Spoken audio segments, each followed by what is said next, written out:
When you think of Italy, what comes to mind? Probably the Colosseum, incredible pasta, the classics. But what if I told you the real story of Italy today is, well, something else entirely? In this explainer, we're going to dig into some fresh data and reporting to look right past that postcard image and uncover a super fascinating modern reality. So yeah, we're going way beyond the postcard. Let's just park the ancient history and the amazing food for a minute.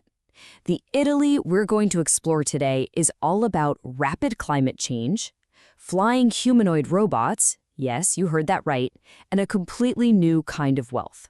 Okay, let's dive in. We're going to start with how the country itself is literally changing from the ground up. We're talking about the climate in its biggest cities and the people moving into its smallest towns. All right, first up, just a number, 79. What could this possibly mean? Well, it represents a massive, almost invisible shift that's changing daily life in one of Europe's most famous capitals. So that number, 79, that's how many tropical nights Rome is seeing this year. A tropical night is when the temperature just doesn't drop below 20 degrees Celsius or 68 Fahrenheit. Now get this, back in the 1970s, there were only about 10 of those a year. It's a huge, huge shift that you can actually feel. And this isn't just about sticky nights. It's a total change in the city's DNA. Rome's average temperature has shot up almost 2.5 degrees Celsius in just 50 years. That legendary cool evening breeze, the ponentino, it's starting to fade. Meanwhile, the sea is acting like a giant radiator, with surface waters hitting 30 degrees Celsius. The takeaway here is pretty wild. Summer in Rome now basically lasts for 5 months. Okay, so while the cities are heating up, something completely different is happening that really challenges what we think we know about the Italian countryside. It all comes down to this number. You hear these stories all the time about rural areas emptying out, right? Well, the data shows that Italy's mountain communities have actually grown by more than 100,000 people. It's happened in waves, first with foreign nationals moving in for new opportunities, and now more and more Italians are moving back to the mountains, thanks to EU investments in new green communities. So these shifts in the land naturally lead us to the people. In this next part, we're going to look at the human side of the equation, this really complex flow of migration, and what a university education is actually worth in modern Italy. There's this incredible push and pull going on.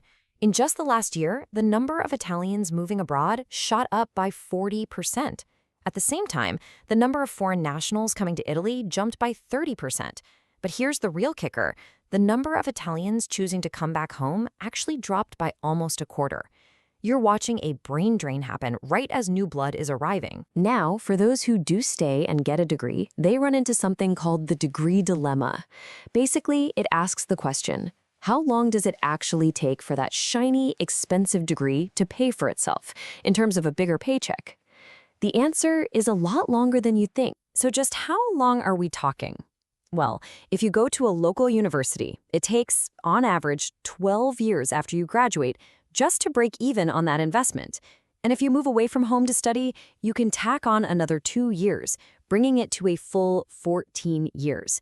That is a long road to see a return. Okay, so even with that long wait, a degree does make a difference in your wallet. Graduates make around 43,000 euros a year on average, which is way better than the 30,000 for non-graduates. But, and this is a big but, not all degrees are created equal. STEM fields can give you about an 8% salary bump, while a humanities degree might put you 8% below that average. And it really seems to matter where you go, with some private universities being a much faster launchpad into a high-paying job. This whole conversation about money and value leads us perfectly into our next section, a tale of two fortunes. We're going to explore some of Italy's hidden wealth, and we're talking about both cold, hard cash, and priceless culture. All right, just take a second to look at this number, 6 trillion euros. That's a 6 with 12 zeros after it. It's a mind-boggling figure that actually marks a huge milestone for Italian families. That is the total financial wealth held by Italian households, and it's grown by almost 30% since 2019. What it signals is this quiet but really important shift away from old-school saving, cash under the mattress, and toward more modern investing in things like mutual funds and government bonds. But is money the only kind of treasure that's been hiding in plain sight in Italy? Well, that question takes us somewhere completely unexpected. It takes us to the Italian parliament. Because get this, the Chamber of Deputies, the seat of government, is also sitting on a massive, practically unknown art collection. We are talking over 3,000 artworks, including 1,000 paintings, just locked away in storage for almost 100 years. Now, finally, there's a huge effort underway to digitize 800 of these masterpieces so the public can actually see them. Okay, in our final section, we're going to do a bit of a lightning round. We're looking at how Italy is remixing its own culture, blending these deep ancient traditions with new tech and a really powerful sense of community. Let's go to Taranto, home of so-called black gold. It's world-famous mussels. For centuries, these unique freshwater springs have made this the perfect spot for them to grow. But now, tradition is meeting tech. The farmers are swapping out their old nets for new ones made of compostable bioplastic. It's a simple change that's already kept 20 tons of plastic out of the ocean. This question is the whole idea behind a new Italian platform called Wish You. Think of it like a social network where, instead of chasing likes, you post a wish or an idea, and other users can support it with micro-donations. It's trying to build generosity right into the code. The sheer range of innovation happening is just incredible. On the one hand, you've got the absolute cutting edge of technology, Iron Cub 3, a jet-propelled, flying humanoid robot designed for search and rescue missions. And on the other hand, an idea that is so beautifully simple. You can now scan a QR code on a bus or metro in Rome and get free access to a digital library with over 18,000 books and magazines. It's that perfect mix of high-tech and high-touch. And finally, let's talk about the Ferrara Buskers Festival.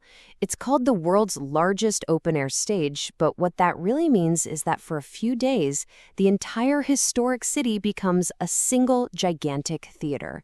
1,000 performers just take over the streets, playing for an audience of 800,000 people. It's just this incredible example of a community redesigning itself for pure collective joy. So, what's the big picture here? We've seen a nation of incredible contrasts, right? From serious climate pressures to surprising growth in the mountains, from flying robots to art hidden in the halls of power. It's a country that is constantly and so fascinatingly evolving. And that leaves us with one final thought. This whole explainer just shows how much you can find when you decide to look past the familiar postcard version of a story. So the real question is for you. What surprising deep dives, what hidden realities are just waiting to be discovered right in your own backyard?